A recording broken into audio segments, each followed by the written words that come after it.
m'a été demandé de parler non pas de l'anniversaire de Vladimir Poutine, mais de faire un tour d'horizon de l'actualité russe. Alors, l'horizon est vaste, je vais donc me contenter d'évoquer 5 points, ce sont des points importants. Je vais vous parler un petit peu de l'Ukraine.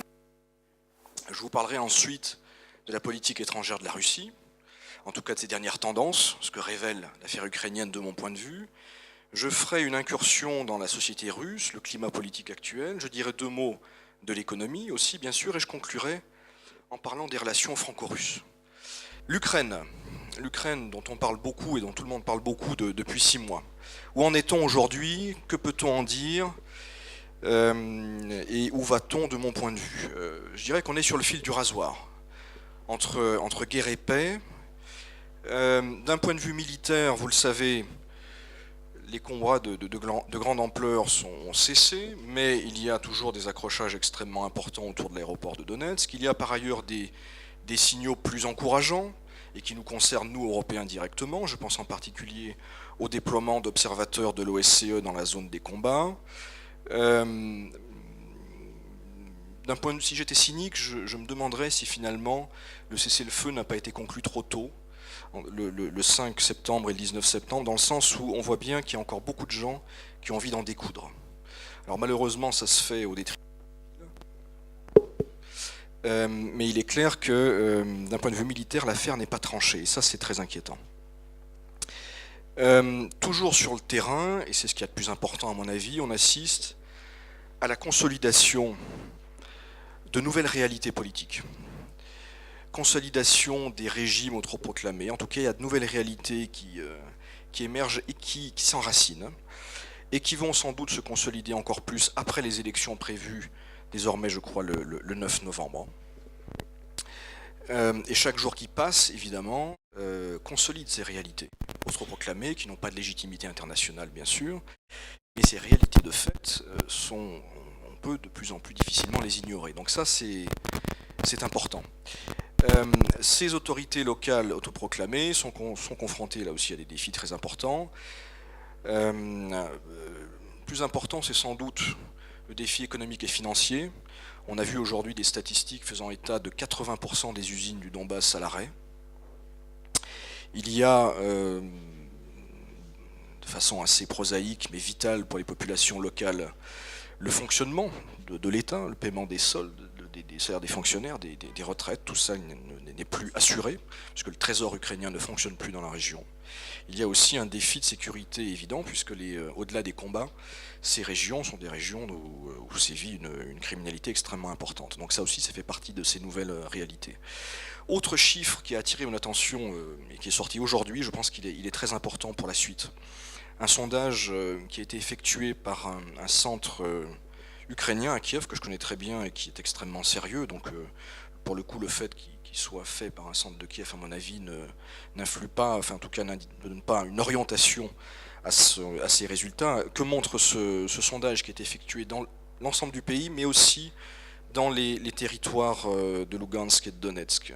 Il montre, pour ces 2 régions, 2 choses extrêmement importantes. La première, c'est que 45% des personnes interrogées souhaitent rester en Ukraine, dans une Ukraine profondément décentralisée. Et dans le même temps, 26% des personnes interrogées disent souhaiter l'indépendance des républiques de Lugansk et de Donetsk, et 16 autres % l'incorporation dans la Russie. Donc ça fait 26 plus 16, 42 contre 45. Le même institut avait fait un sondage début avril, c'est-à-dire après l'épisode de la Crimée, mais avant le début des combats dans le Donbass. Que montrait ce sondage? Il montrait qu'à l'époque, seulement 26% des gens souhaitaient être en faveur du séparatisme. Donc il y a déjà au moins plus 16 depuis, donc une très forte dynamique. Et en même temps, un paysage qui est très différent de la Crimée, apparemment dans le sens où la question du rapport à la Russie est très clivant.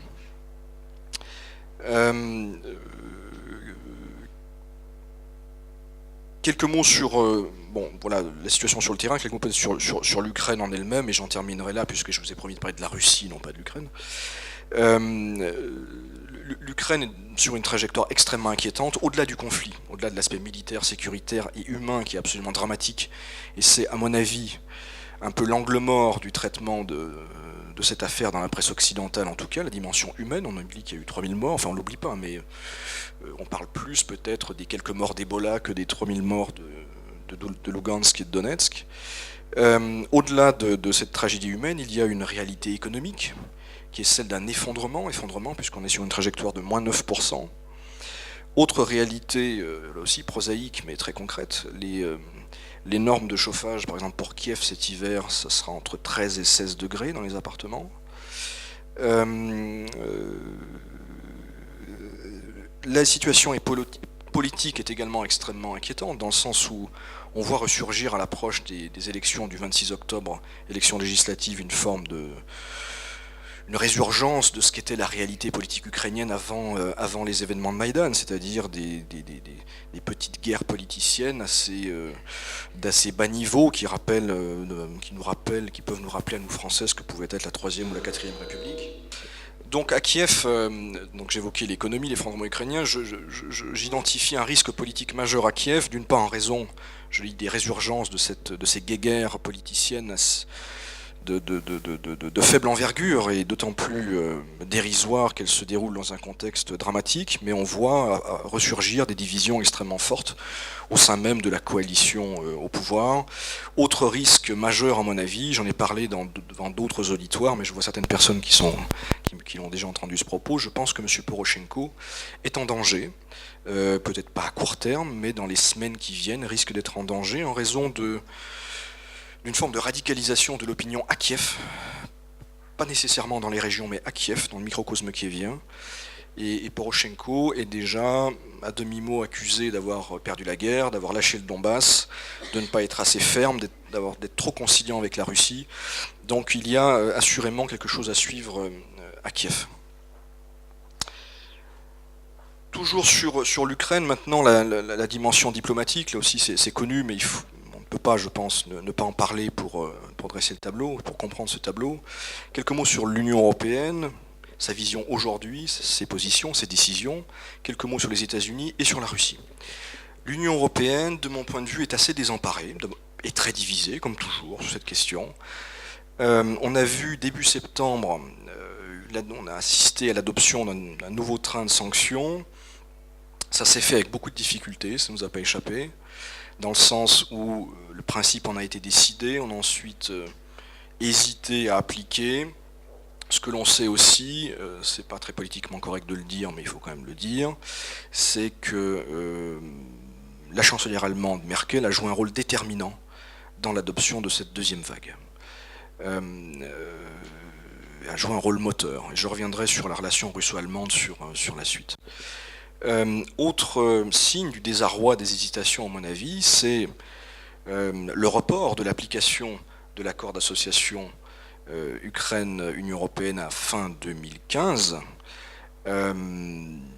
Finalement, c'est ce pourquoi Yanukovych a été renversé avec son régime en février. Je rappelle le déclenchement du cycle politique et de la révolution ukrainienne, c'est l'annonce le 21 novembre 2013 d'une décision de reporter le rapprochement avec l'Union européenne. Donc finalement, on en revient un peu au point de départ, avec simplement dans l'intervalle la Crimée perdue, le Donbass détruit et 3000 morts.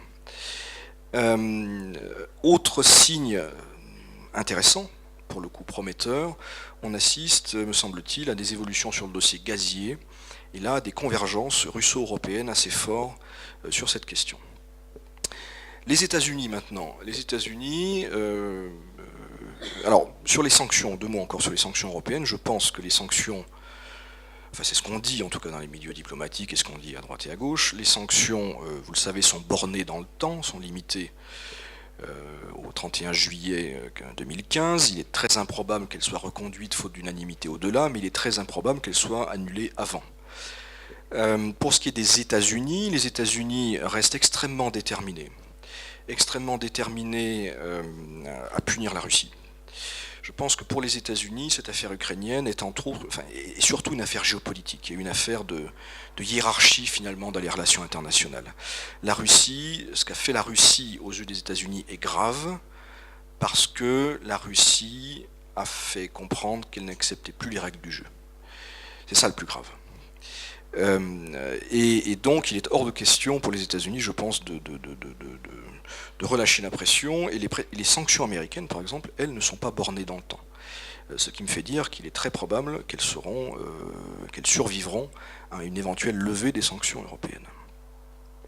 La Russie maintenant, qui est un acteur au moins aussi important que les Européens et que les Américains dans cette affaire, j'ai l'impression de flottement dans la stratégie russe.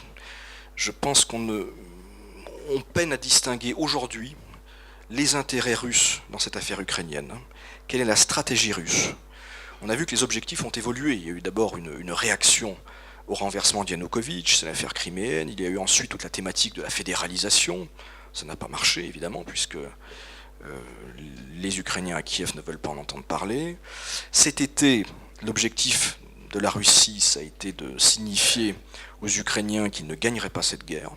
Et l'objectif, pour le coup, est rempli, mais on ne sait pas très bien quel est l'agenda positif de M. Poutine. Que veut-il faire finalement de cette mise en échec du pouvoir de Kiev dans le Donbass? Cette absence de stratégie peut être assez risquée. D'une part parce qu'on nous rapporte, en tout cas les journalistes, les chercheurs qui vont dans le Donbass commencent à nous rapporter une forme de déception des populations locales pro-russes à l'égard de M. Poutine personnellement et du Kremlin. Et par ailleurs, en Russie même, il y a eu, vous le savez, un effet Crimée dans l'opinion publique qui explique en particulier la très grande popularité du président russe. Cet effet Crimée peut s'essouffler aussi parce que la population ne comprend pas très bien finalement ce que le pouvoir veut faire là-bas. Je ne parlerai même pas des aspects éventuellement financiers d'une politique russe dans le Donbass. Quelques mots toujours de politique étrangère du point de vue de la Russie. Il me semble que pour l'instant, et ça va peut-être à contre-courant de ce que tu penses, Jean-Félix, ou ce que pense l'assistant, je pense que tu ne penses pas, bon. Après 19h. Il me semble que pour l'instant, contrairement au discours, surtout ambiant ici, je pense qu'à ce stade, les coûts et les contrariétés pour la Russie sont plus élevés que les gains. En tout cas, ils sont très élevés. Il ne faut pas le sous-estimer. Des pertes, des contrariétés en termes d'image, c'est évident. L'image de la Russie, vous le savez tous, avant cette affaire-là, était extrêmement détériorée, de longue date. Bon, il est évident qu'aujourd'hui, c'était pas facile de parler de la Russie en Occident de façon dépassionnée, calme et objective. Aujourd'hui, quand vous parlez, quand vous évoquez la Russie, vous avez une polarisation très spectaculaire des opinions, et l'image de la Russie, en tout cas en Occident, est encore plus détériorée. Et alors, on peut effectivement dire c'est pas grave. Certains dans les cercles de pouvoir russes disent on n'en a rien à faire. C'est pas vrai. C'est pas vrai. Sur l'économie, là aussi, j'y reviendrai un peu plus tard, mais à la différence de l'Ukraine, il faut le dire, la Russie n'est pas dans une trajectoire d'effondrement. Donc ce qu'on peut lire parfois à droite ou à gauche est faux. Mais il y a une perte de temps. La Russie perd du temps.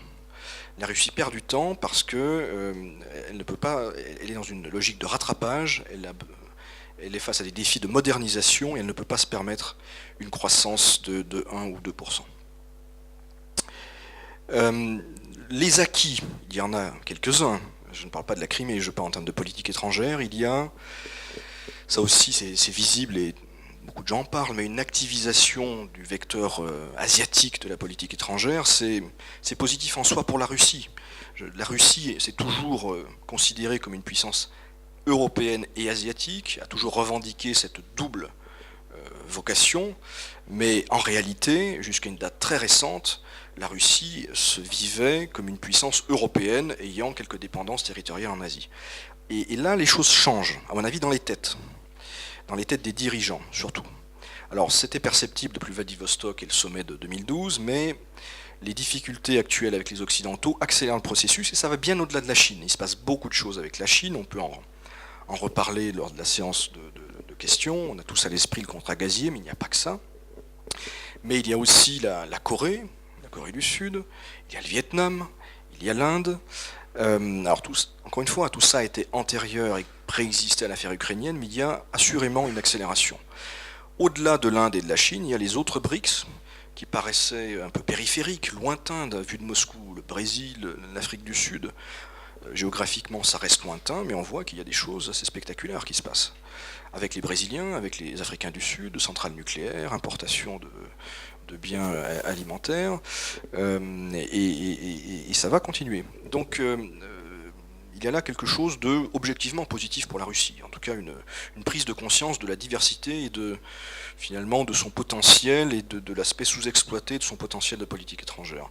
Autre point positif aussi, objectivement pour les Russes en tout cas, c'est la prise de conscience de certaines vulnérabilités. Alors après on verra que les leçons qui sont tirées de ces vulnérabilités ne sont pas forcément à mon avis les plus pertinentes. Quelques mots sur les relations russo-américaines. Le problème, là aussi c'est une évidence, mais il faut le dire, le problème est durable. Alors il est durable dans le passé, c'est-à-dire que cette confrontation sur le dossier ukrainien, c'est tout sauf une surprise. C'est le point d'aboutissement de tendance à l'œuvre depuis, je dirais, 93-94, donc l'administration Clinton.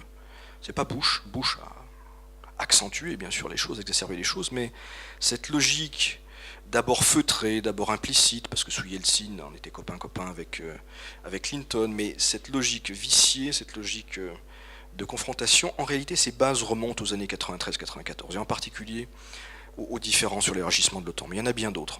Donc ça vient de loin, et à mon avis, ça va durer. Pour au moins une raison simple, c'est qu'il n'y a aucune perspective d'alternance, en tout cas, si, il y a une perspective d'alternance politique aux États-Unis, mais une éventuelle alternance politique aux États-Unis ne changerait en rien la politique américaine à l'égard de la Russie, et en Russie, je ne vois aucune précondition, aucun facteur qui pourrait annoncer un changement à l'égard des États-Unis. Que ce soit Madame Clinton ou les Républicains, ce sera à peu près la même chose, je pense. Autre élément sur la relation russo-américaine, et c'est plutôt encourageant, mais c'est très fragile à mon avis, il y a quand même ça c'est un réflexe de grande puissance responsable, quoi qu'on dise.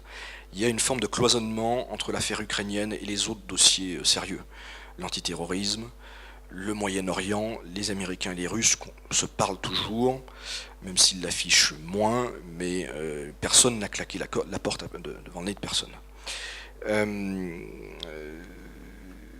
J'en viens maintenant aux relations russo-européennes. Là aussi, je vais vite parce que j'ai peu de temps, mais j'imagine que vous aurez des questions.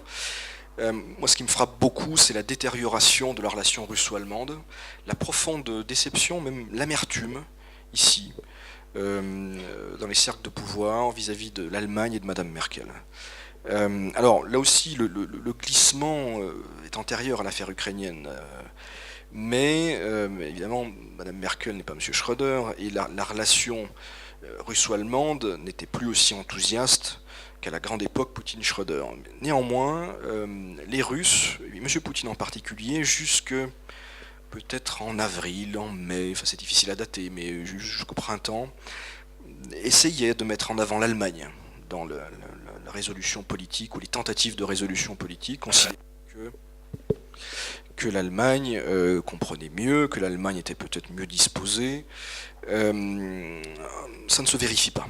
Ça ne se vérifie pas, et à l'inverse, je l'ai dit, Madame Merkel est très en pointe dans les pressions qui sont exercées contre la Russie, et très en point dans le jeu à Bruxelles, dans l'équilibre des forces à Bruxelles. Et cette affaire laissera des traces. Elle laissera des traces en Allemagne, elle laissera des traces ici, elle laissera des traces au plan économique, mais aussi au plan politique. Autre constat, pour le coup plus encourageant pour Moscou, je ne sais pas si c'est une bonne nouvelle, mais en tout cas c'est une réalité. Ce que monsieur Cheney, ou monsieur Rumsfeld plutôt, avait qualifié de Nouvelle Europe au moment de la guerre en Irak en 2003, cette Nouvelle Europe est très divisée sur l'affaire russe. Et il n'y a pas, si les Baltes et les Polonais, en tout cas jusqu'à une date récente, étaient très en pointe, vous le savez, bon, c'est une banalité là encore, pour soutenir l'Ukraine, pour prendre des mesures contre la Russie. D'autres pays de la zone, les Tchèques, les Slovaques, les Hongrois, les Bulgares, pour d'autres raisons, au contraire, sont très prudents. Donc les clivages traditionnels au sein de l'Union européenne sur la Russie ont beaucoup changé, comme beaucoup d'autres choses. Et c'est important. Parmi les autres zones ou sous-régions de l'Union européenne qu'il faut suivre, à mon avis, c'est la Scandinavie. Là aussi, l'affaire ukrainienne a fait bouger les lignes, comme on dit. Elle a fait bouger les lignes en Finlande, où la question, la Finlande qui a beaucoup d'intérêts économiques, vous le savez, en Russie, il y a une coopération transfrontalière extrêmement importante, il y a eu un changement de Premier ministre, avec un Premier ministre plutôt atlantiste, et donc, je pense, une esquisse de rapprochement avec l'OTAN. En Suède, c'est un peu l'inverse, dans le sens où les récentes élections, à mon avis, qui ont vu le retour de la gauche suédoise au pouvoir, vont, à mon avis, affaiblir la logique de containment anti-russe qui était le leitmotiv du précédent gouvernement et du chef de la diplomatie suédoise, M. Bildt en particulier. Donc une mosaïque très complexe qui a bougé sur l'affaire ukrainienne. Je ne parle pas de la France, j'en parlerai un petit peu plus tard. Enfin, toujours, pour terminer ce deuxième point sur la politique étrangère, sur les conséquences, c'est pas très fiable, hein. Oui, non, mais ça coupe en fait, c'est pas une question de distance, je pense. Oui, là, ça saute. Autre conséquence pour la politique étrangère russe, autre réalité, ce sont les recompositions en ex-URSS, au-delà de l'Ukraine, et en particulier les relations avec le Kazakhstan et la Biélorussie. Et cette affaire ukrainienne complique les choses pour Moscou. Pourquoi ? Parce que le Kazakhstan devient très crispé, très inquiet. Les gens qui travaillent là-bas, qui vont là-bas, il y a une classe moyenne kazakhstanaise qui, par beaucoup d'aspects, ressemble de plus en plus à la classe moyenne de Kiev au début des années 2000. Et donc l'alliance avec le Kazakhstan ne doit plus, à mon avis, sur le long terme, être considérée comme totalement acquise. En tout cas, il y a un facteur de risque stratégique qui est révélé par l'affaire ukrainienne. Il ne faut pas le surestimer. M. Nazarbayev, bien qu'âgé, est toujours en place. Mais il faut garder ça à l'esprit. Le Kazakhstan, il se passe des choses au Kazakhstan, il y a une fermentation dans les esprits qui, à moyen terme en tout cas, peuvent être inquiétants pour la Russie. Parce que si l'union douanière sans l'Ukraine, c'est très contrariant, il manque quelque chose, s'il n'y a plus le Kazakhstan, c'est fini. Autre pays, alors qui pour le coup est l'un des grands gagnants avec la Chine et les États-Unis de la crise ukrainienne, c'est évidemment la Biélorussie. M. Loukachenko, qui de président paria devient l'hôte de grandes discussions de paix à Minsk. Là aussi, il y a un retournement très spectaculaire et qui prête à sourire. Pour les Russes, ça veut dire que le prix de l'alliance est de plus en plus élevé. M. Loukachenko a toujours été exigeant, complexe, pas fiable. Quelques mots sur Poutine, le top niveau. Poutine, aujourd'hui, est dans une situation à la fois favorable, dans le sens où il a une cote de confiance extrêmement élevée. Il a réussi à éteindre l'incendie ou les braises de l'hiver 2012. Il ne nous a pas échappé que les opposants sont marginalisés complètement. Mais il y a des interrogations, des incertitudes, là encore sur le projet. J'ai évoqué l'absence de stratégie, en tout cas ce qui est perçu comme tel, en ce qui concerne l'Ukraine, mais c'est un petit peu la même chose sur l'agenda intérieur de la Russie. L'incendie a été éteint, le pouvoir est consolidé, mais pourquoi faire ? Pourquoi faire alors qu'il reste au moins 4 ans de mandat, peut-être 10. Donc on a du mal à saisir l'agenda politique, le projet politique de Poutine, et c'est une faiblesse parce que Poutine avait un projet. Son projet aux années 2000, c'est le redressement du pays. Alors il est loin d'être achevé, mais aujourd'hui on a du mal à trouver un fil conducteur. Ça ne se traduit pas dans les sondages grâce à l'effet Crimée, mais si jamais il y a une érosion ce qu'on a appelé le pacte des années 2000, c'est-à-dire capacité, hausse du niveau de vie, capacité accrue de pouvoir d'achat, en échange d'une loyauté de la classe moyenne et en tout cas de la population dans son ensemble. Si ce pacte-là venait à être durablement érodé, les gens pourraient se poser des questions. Donc ça aussi, il faut l'avoir à l'esprit. Pour ce qui est des élections, là aussi je vais être un petit peu abrupt, je pense que ce qui s'est passé le 13 septembre est assez inquiétant. En tout cas, il y a une vraie régression par rapport à l'année dernière. On a tous à l'esprit ce qui s'est passé à Moscou, à Ekaterinbourg, en tout cas. Il y avait eu de vraies élections, et gagnées d'ailleurs par Russie unie le plus souvent. Or, même M. Tchourov, donc le président de la commission électorale centrale, qui ne passe pas pour un opposant forcené, à propos des élections de Saint-Pétersbourg, a dit, et du décompte des voix, il a dit soit il y a une erreur, soit il y a un crime. Donc il y a quand même quelque chose, une vraie régression, et ça aussi, objectivement, ce n'est pas bon pour le pouvoir. Quand un pouvoir, quand les gens ne vont pas voter, ce n'est pas très bon signe. En tout cas, ça ne consolide pas le pouvoir. Autre élément, et là aussi je me répète, je vois mon ami Jean-Claude Abbayon, il va croire que je radote, mais je vais répéter. Il y a une vague conservatrice en Russie aujourd'hui, indéniablement. Et cette vague conservatrice, on peut avoir les sensibilités politiques qu'on veut. On a tous ici des sensibilités politiques différentes. Il y a des Russes, des Français, des Belges. Bon. Mais objectivement, pour nous Français, la montée de cette vague conservatrice signifie le renforcement d'une Russie rétrograde qui n'est pas ouverte à la coopération, quelle qu'elle soit, même avec les amis de la Russie. Et on est tous ici des amis de la Russie.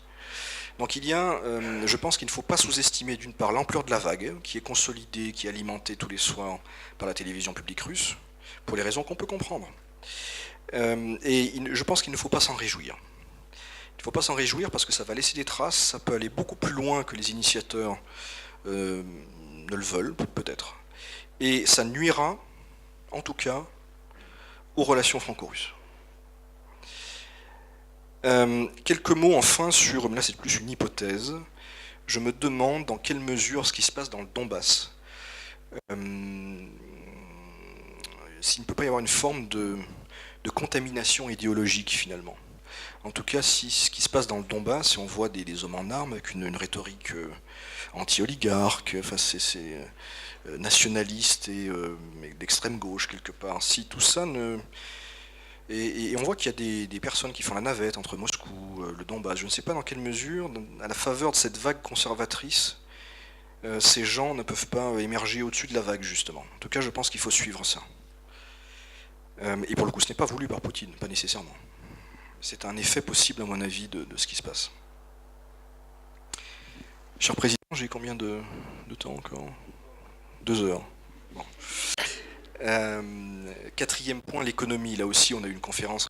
Je suppose que certains d'entre vous étaient là, donc je ne vais pas vous assommer de chiffres. Moi, ce qui me frappe, c'est le changement de tonalité quand même. Changement de tonalité dans la presse, parmi les officiels, par rapport à ce qu'on entendait en août. En août, c'était, bon, les sanctions, c'est pas grave, la Russie survivra, ce qui est vrai d'ailleurs. Bon. La Russie survivra, les sanctions, c'est grave à mon avis. Aujourd'hui, le fond de l'air a un peu changé. On voit que les prévisions de croissance ne sont pas catastrophiques, mais elles ne sont pas bonnes.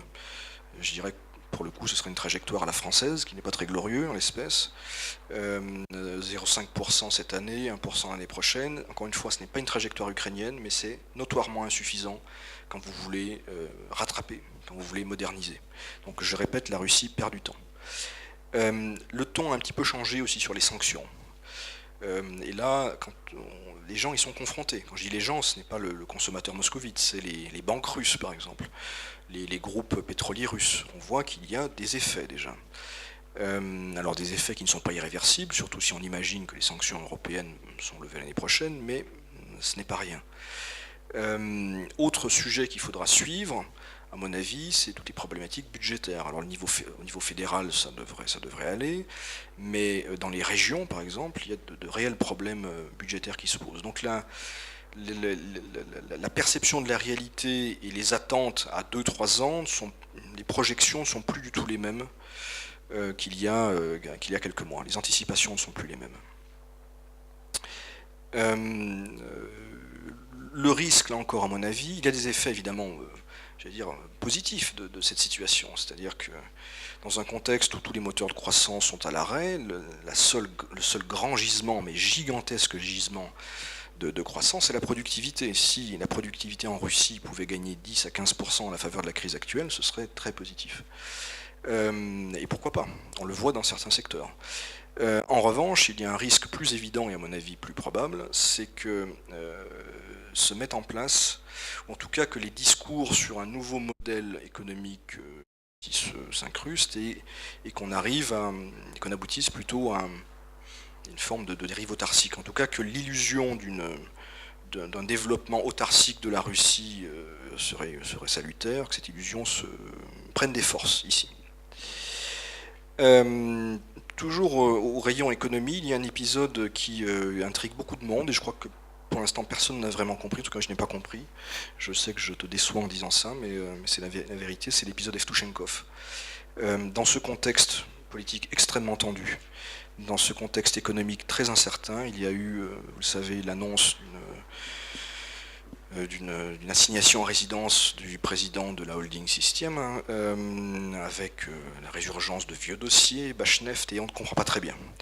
Est-ce que c'est strictement économique? Est-ce que c'est politique? Il y a des signaux extrêmement contradictoires. En tout cas, ça trouble beaucoup de monde, y compris parmi les gens qui sont proches de Poutine, parce que cette affaire, quand même, s'est mise en place sous Poutine. Donc les révisions de droits de propriété des années 90, on pouvait comprendre, mais ce qui trouble beaucoup de gens, c'est que des montages qui sont passés il y a 4 ou 5 ans puissent être remis en cause. Donc là, est-ce que c'est un bug dans le système ou est-ce que c'est épisodique, on ne sait pas, mais ça trouble beaucoup de monde.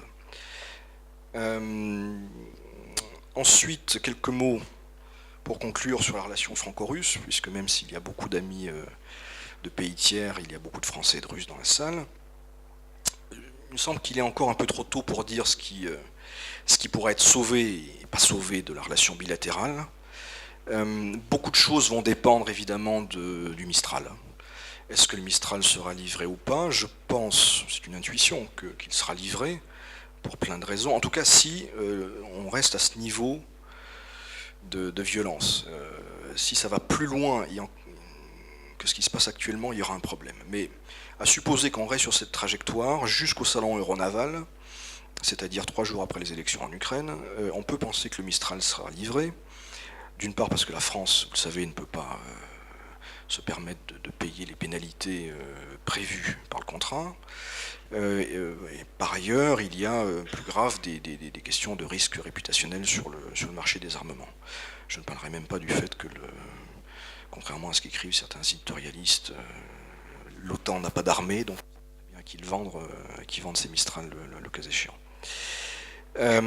Donc l'affaire du Mistral, centrale, cruciale pour la suite de la relation franco-russe. Si jamais par contre le Mistral n'est pas livré, je pense qu'on aura beaucoup de soucis à se faire, nous Français ici, dans le sens où la relation bilatérale sera compromise pour au moins plusieurs décennies. Et il faut en être conscient aussi.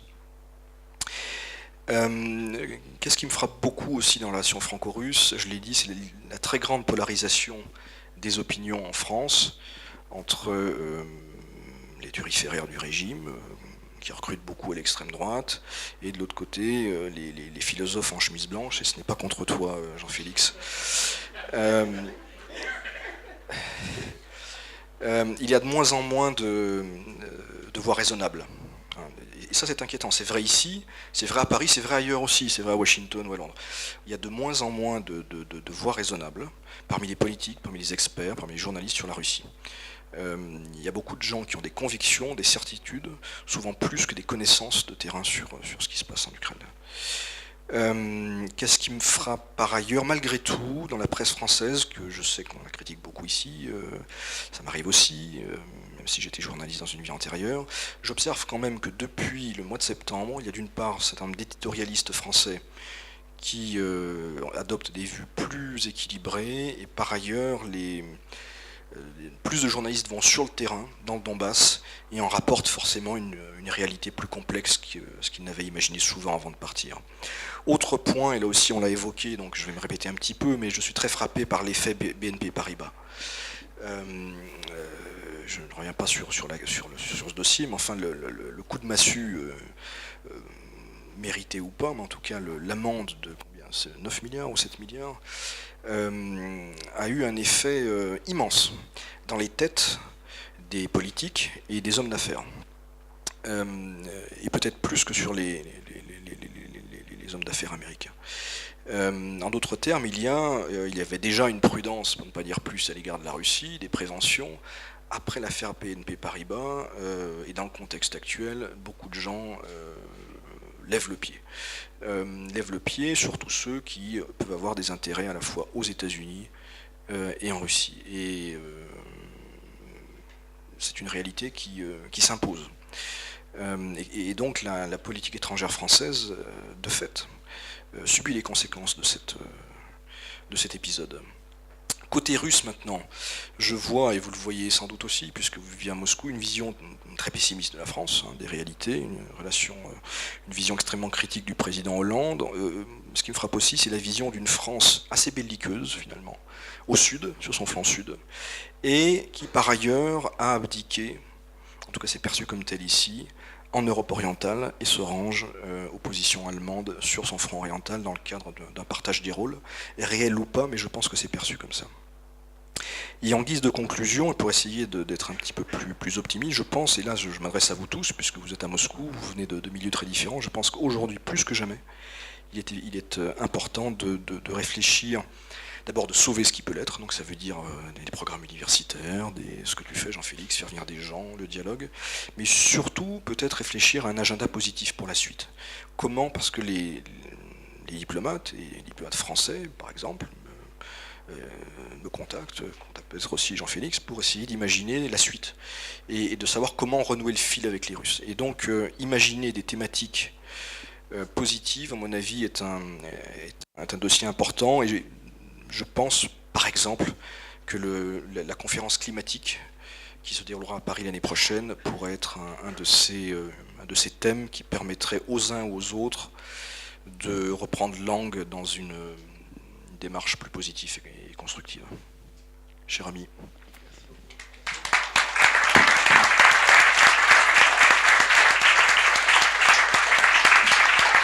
Je vous laisse la parole, je voulais juste dire à Arnaud, qui parlait tout à l'heure du fait que les voix raisonnables se taisaient, c'est tout à fait vrai, je suis très heureux qu'on ait entendu ce soir une voix raisonnable. Voilà, donc une fois encore je le remercie et je vous passe la parole.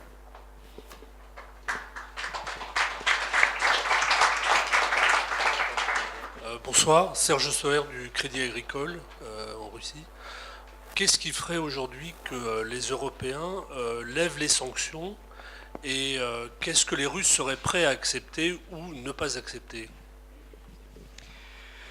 Bon, d'abord, je ne suis pas dans le secret des dieux, je ne suis pas à Bruxelles, donc je ne mesure pas forcément le débat interne qui se fait au niveau des ambassadeurs. Ce que je crois savoir malgré tout, c'est que personne dans les chancelleries occidentales ne considérait que fin septembre il se passerait quelque chose. Vous savez qu'il y a une clause de révision trimestrielle, d'évaluation, donc c'est fin septembre, la prochaine fin décembre.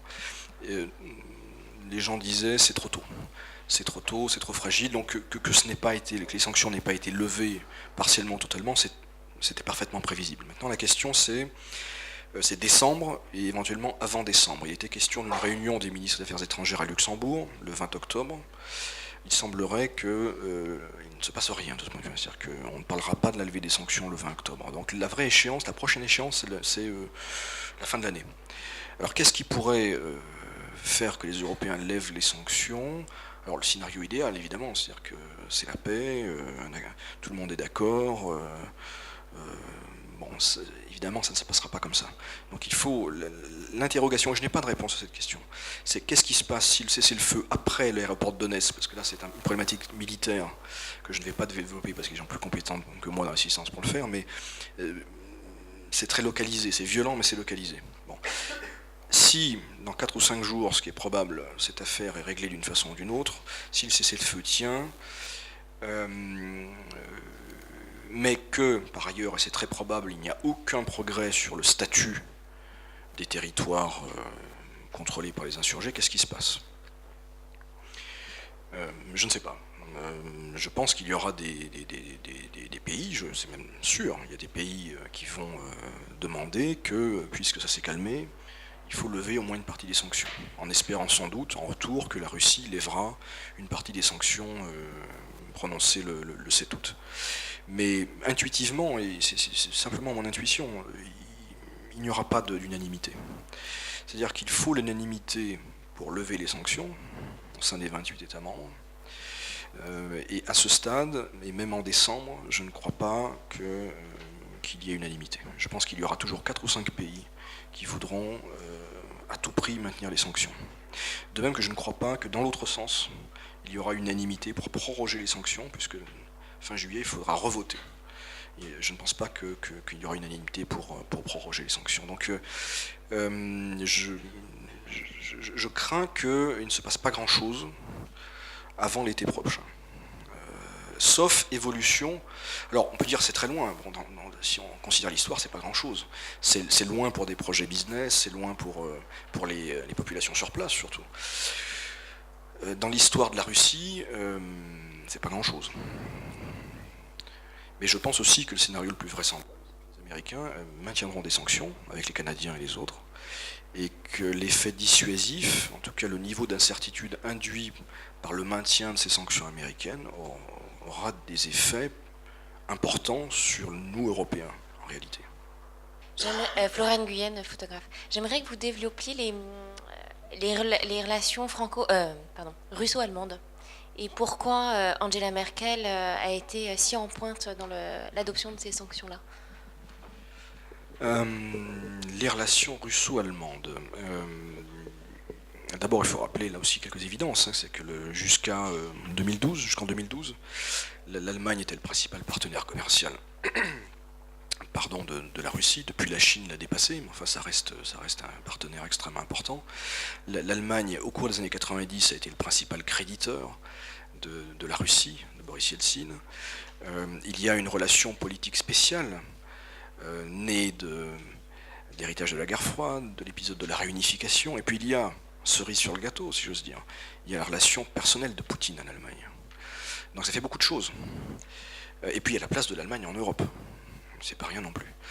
Donc ça c'est la toile de fond. Maintenant, le changement de politique allemande ou le glissement s'est opéré il y a déjà au moins 2-3 ans. Il y avait eu quelques signaux déjà, notamment au Bundestag. Le Bundestag avait voté, je ne vais pas dire de bêtises, je crois que c'est, je sais plus, c'est en novembre 2011 ou 2012, il faut vérifier, une résolution critiquant très sévèrement les évolutions internes en Russie. Il y avait eu la nomination de M. Shokhenov au poste de coordinateur pour la politique en direction de la Russie. M. Shokhenov qui est quelqu'un de très estimable et qui est parfaitement francophone et francophile, et par ailleurs extrêmement dur vis-à-vis de la Russie. Ça avait été fait sur proposition de Mme Merkel. Donc il y avait déjà je dirais anguille sous roche. Mais tout ça, à mon avis, reflète l'état d'esprit des partis de la droite allemande. CDU, CSU sont des partis, à quelques exceptions près. Les élus, l'électorat de ces partis, à ma connaissance en tout cas, sont très atlantistes, sont assez anti-russes en tout cas, ont une vision très traditionnelle et encore très années 70 de la Russie, de ce qu'elle représente. Et donc de ce point de vue, Mme Merkel, qui est certes dans le cadre d'une grande coalition, mais qui est chancelière, je pense qu'elle reflète assez précisément l'état d'esprit de son électorat, je pense. Et par ailleurs, les sociodémocrates, qui sont réputés plus sensibles aux intérêts russes, M. Steinmeier et les autres ont été préventivement très attaqués là-dessus, comme Mme Mogherini, nouvelle commissaire européenne.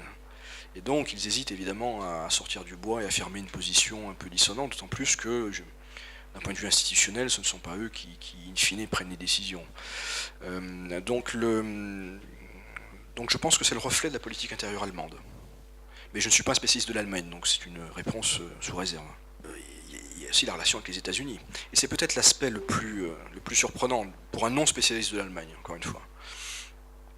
Très surprenant de voir cette complicité, cette proximité américano-allemande sur la Russie, alors même que l'Allemagne et Madame Merkel ont été quand même de grandes victimes de l'affaire Snowden. Enfin, ça interpelle quelque part.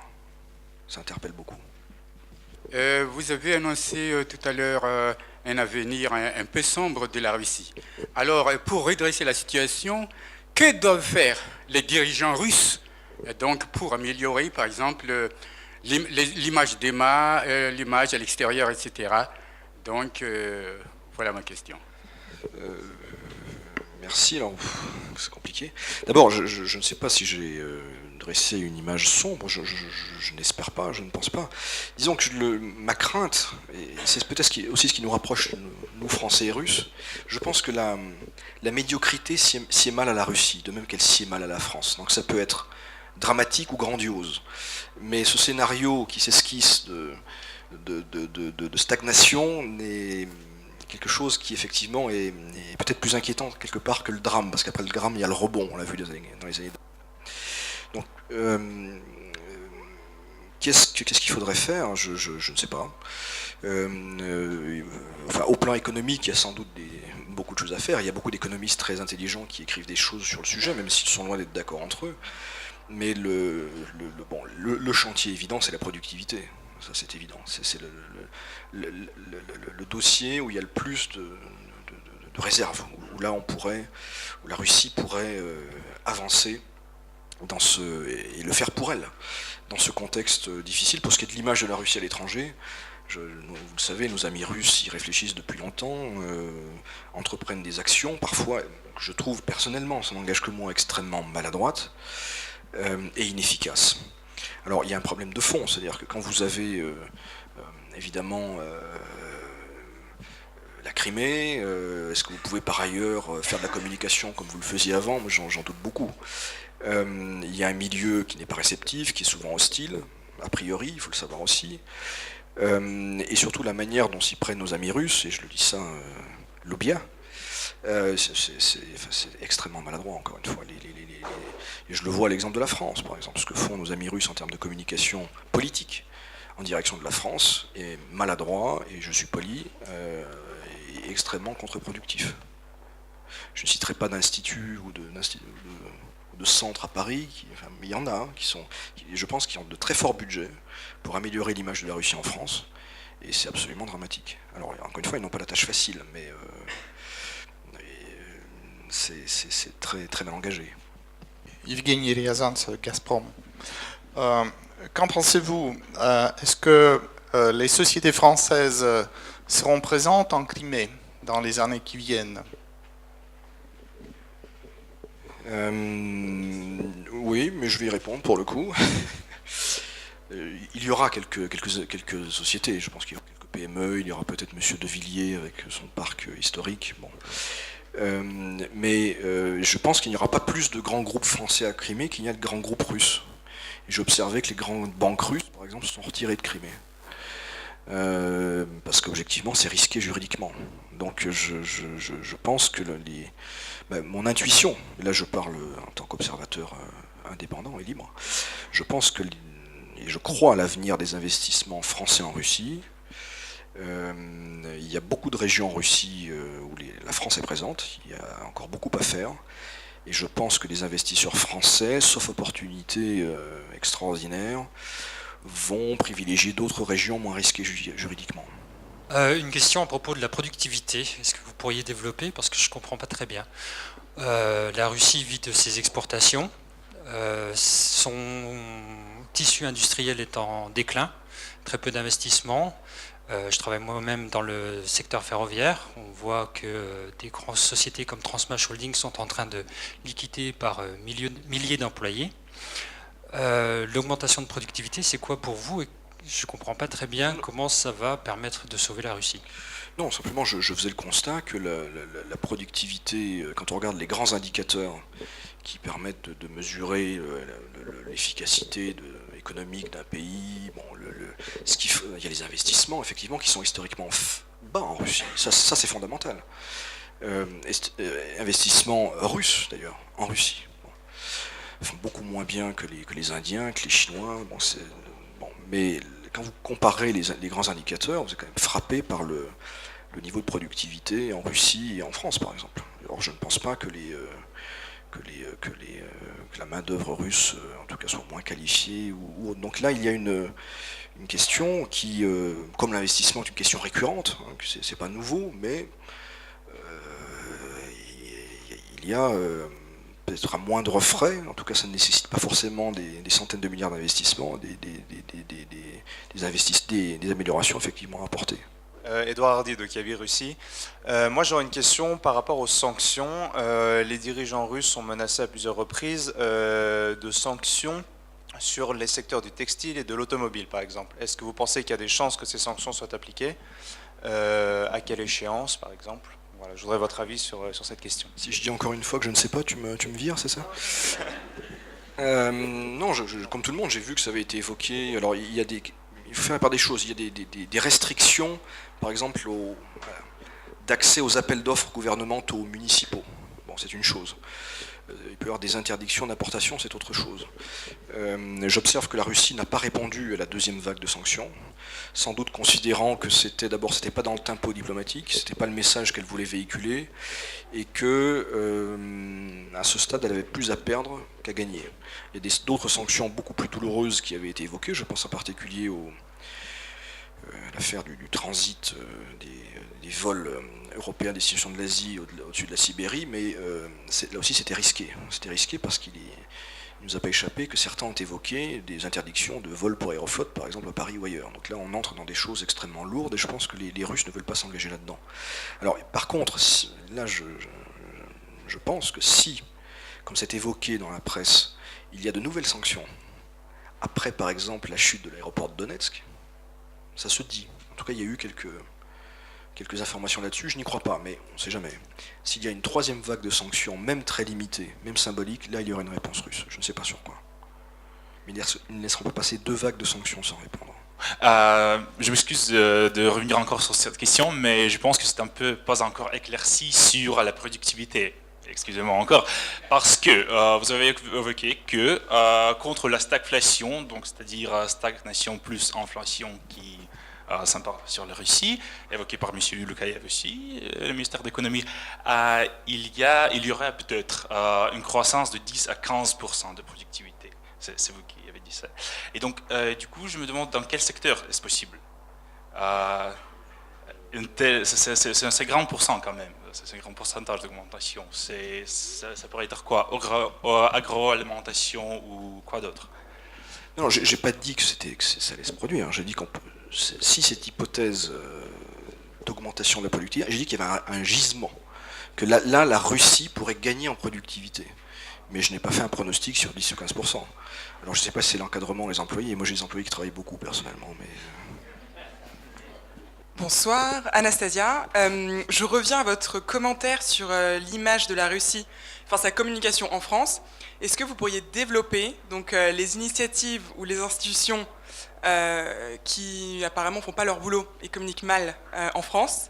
Est-ce que vous auriez quelques petits Vous comprenez que c'est un peu délicat. Si je ne les ai pas cités, c'est parce que je pense que c'est pas très poli de le faire ou très avisé de le faire. Donc vous avez l'air de très bien connaître la question. J'imagine que vous identifiez à peu près les quelques institutions qui sont actives. Bon, prenons un exemple connu et pratiquement terminé. La communication étatique. Avec Ketchum, par exemple. Je crois que le contrat est terminé. Et puis là, on a une antériorité. Moi, ce que je crois savoir, c'est par exemple, les communicants ont beaucoup d'idées. Les communicants américains et leurs filiales européennes avaient beaucoup d'idées, ils faisaient beaucoup de projets, beaucoup de propositions. Mais les décideurs russes, souvent, n'écoutaient pas, et comme souvent, projetaient leur vision sur le public français. Encore une fois, si vous voulez communiquer, je pense, je ne suis pas un communicant, hein, mais il faut essayer de comprendre la mentalité des gens auxquels vous vous adressez, le contexte historique, la réalité politique du moment. Or, je pense que cette subtilité-là n'était pas présente dans ce qui a été fait. Et donc, du coup, ça se perd. Enfin, vous pouvez parler à des murs longtemps sans les faire bouger. Donc, mais je ne souhaite pas entrer dans le détail parce qu'il faudrait parler des personnes et ce serait pas correct, je pense. Et on peut le parler en privé si vous voulez. Oui, bonsoir, Nathalie Lapina, Académie des sciences de Russie. Merci pour cette intervention, Arnaud. Je voulais vous poser une question concernant l'attitude de la France et des États-Unis. En quoi concerne la différence, en fait? Vous avez mentionné la fermeté des États-Unis vis-à-vis de la Russie dans la crise ukrainienne. Où en est-on si on compare les deux pays? Merci. Bon, là aussi, il y aurait beaucoup à dire. Je vais essayer de répondre à une question qui est vaste et je crains de passer à côté de certaines choses. Mais bon, je pense que aux États-Unis, comme je l'ai dit, punir la Russie est une fin en soi désormais. Pour la France, ce n'est pas une fin en soi. Je pense qu'il y a beaucoup plus de scepticisme sur l'efficacité des sanctions. Il y a, je pense, enfin, je sais que la France joue un rôle modérateur à Bruxelles lors des réunions d'ambassadeurs lorsqu'il est question de sanctions. Alors que les Américains, qui ne sont pas formellement présents à la table, en coulisses, font au contraire des pressions pour qu'on aille plus loin. Et dans un autre registre militaire, mais qui est extrêmement important, la France, vous le savez, est une grande puissance militaire et a des moyens d'observation satellitaire distincts des Américains. Et pour autant que je puisse le savoir, les militaires français ont fait valoir une appréciation différente de celle de l'OTAN, c'est-à-dire des Américains, sur ce qui s'était passé dans le Donbass fin août. Les satellites français n'ont pas vu tout à fait la même chose que les satellites américains, et en particulier, pour autant que je puisse le savoir, la France considère qu'il n'y a pas d'unité constituée de l'armée russe qui ont franchi la frontière. D'où les réserves sur le terme d'invasion, par exemple. Voilà. Ce qui ne veut pas dire qu'il n'y a pas d'éléments militaires russes dans le Donbass. Sergei Fedorov, Académie des sciences, Institut de l'Europe. Vous avez évoqué les résultats des sondages d'un organisme ukrainien les résultats sont mitigés. Est-ce que, en se basant sur ces résultats, on peut prévoir l'issue de cette crise ukrainienne par la voie de référendum? C'est pas tellement tragique, si je comprends bien, pour les Ukrainiens, pour les Russes également, et donc sous pression peut-être de l'Europe, les autorités de Kiev peuvent accepter, peut-être dans le futur, dans un an, peut-être dans 2 ans, le référendum. Est-ce que c'est possible ou pas, à votre avis? J'ai beaucoup de mal à l'imaginer. J'ai beaucoup de mal à imaginer l'assentiment de Kiev à un scrutin qui n'aurait lieu que sur les territoires contrôlés par les insurgés.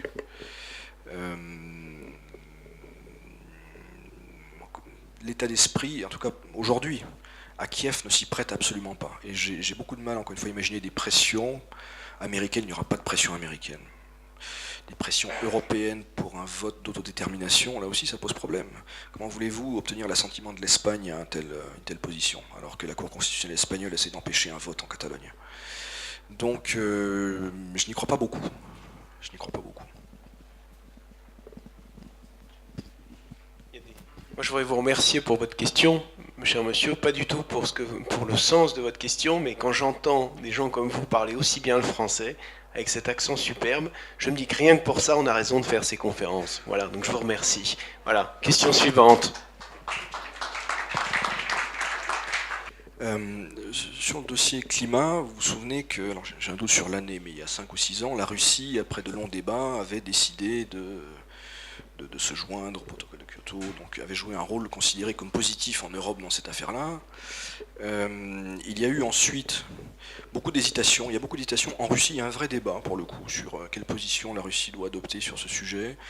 Est-ce que il faut adopter une politique de pays émergent, quelque part, c'est-à-dire se dire c'est un problème essentiellement ouest-européen et la Russie n'a pas à accepter de contraintes. C'est très en ligne avec la vision qui donne la primauté à la souveraineté de la Russie. Donc il y a une grande réticence en Russie sur tous les sujets à accepter désormais des accords contraignants limitant sa souveraineté.